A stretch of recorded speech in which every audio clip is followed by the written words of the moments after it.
दोस्तों देखो, हमें इस हालत में डाल दिया गया है। हमने अपने रब की नाफरमानी की। सुनो, मैंने अभी अपनी आंखों से देखा है, नबी दाऊद की कौम के कुछ लोग बंदर बना दिए गए। क्या ये सच है? हाँ, उन्होंने अल्लाह के हुक्म की नाफरमानी की थी। अल्लाह अकबर। नाफरमानी इंसान के चेहरे बदल देती है। अल्लाह के हुक्म को तोड़कर हमने बहुत बड़ी गलती कर दी। हमें इंसानों से बंदर बना दिया गया। अब हम आने वालों के लिए इबरत का निशान है। हजरत दाऊद अलैहिस्सलाम के जमाने में समंदर के किनारे बसने वाली एक बस्ती थी, ऐला।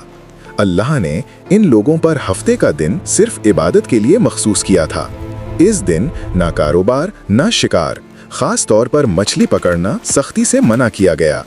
मगर जब रब ने आजमाना चाहा तो हर हफ्ते की सुबह समंदर के किनारे मछलियों के गौल अमड़ पड़ते, इतने कि जैसे पानी के ऊपर चांदी की तह बच गई हो।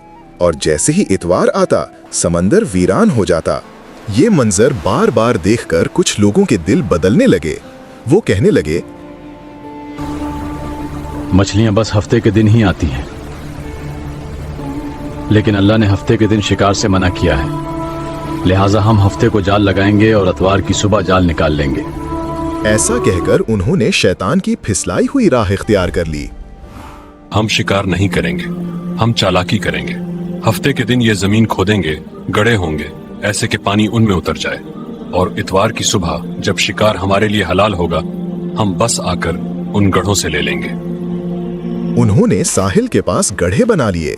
फिर हफ्ते के दिन पानी का रुख इन हौजों की तरफ मोड़ देते ताकि मछलियां खुद बहकर कैद हो जाएं, और अगले दिन इतवार को उन्हें आसानी से बाहर निकाल लेते। वो समझते थे कि ये सिर्फ एक चाल है, गुनाह नहीं, मगर हकीकत में ये हफ्ते ही के शिकार का एक नया बहाना था। वक्त गुजरता गया और बस्ती 3 हिस्सों में बट गई। 1, वो जो इस चाल से मछलियां पकड़ते रहे। 2, वो जो ना खुद करते ना बर्दाश्त करते बल्कि हर बार रोकने खड़े हो जाते।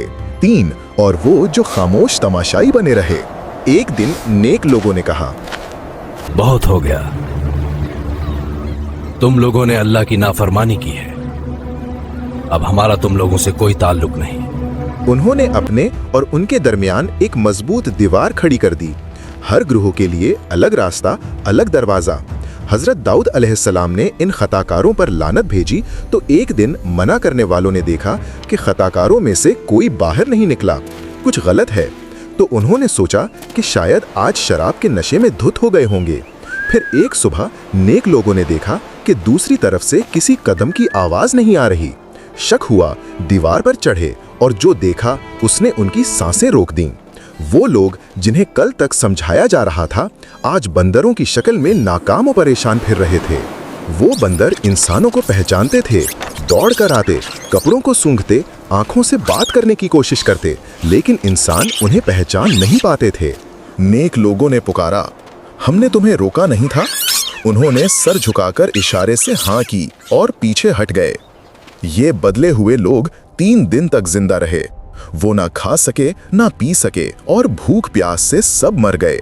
जो लोग नाफरमानी से बचे और बुराई को रोकने की कोशिश करते रहे, अल्लाह ने उन्हें महफूज रखा। रिवायात के मुताबिक इन बदले हुए लोगों की तादाद 12,000 के करीब थी। और ये पूरा वाकया आज तक याद दिलाता है कि अल्लाह के हुक्म से चालबाजी मुमकिन नहीं।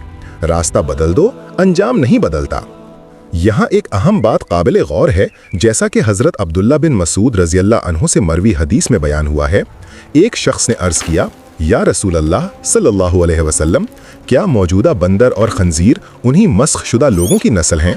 रसूल अकरम सल्लल्लाहु अलैहि वसल्लम ने फरमाया, अल्लाह ताला जब किसी कौम को हलाक या अजाब देता है तो फिर उसकी नस्ल को बाकी नहीं रखता। बंदर और खंजीर तो उनसे पहले भी मौजूद थे, लिहाजा मौजूदा बंदर इन मस्ख शुदा लोगों की औलाद में से नहीं है। ये वाक़या हमें सिखाता है कि खुदा के अहकाम की नाफरमानी करने वाला गिरोह होलनाक इलाही अजाब का शिकार होकर मिट जाता है, और इससे सिर्फ वही लोग बचते हैं जो खुद भी बुराई से दूर रहें और दूसरों को भी नेकी का हुक्म दें और बुराई से रोकें। दोस्तों, ये वीडियोस बहुत मेहनत से बनती हैं। बराए करम हमारे चैनल को लाइक और सब्सक्राइब जरूर करें। ताकि नई वीडियोस आप तक बर वक्त पहुंच सकें। अगर किसी बात में गलती हो गई हो, माफ कीजिएगा। शुक्रिया।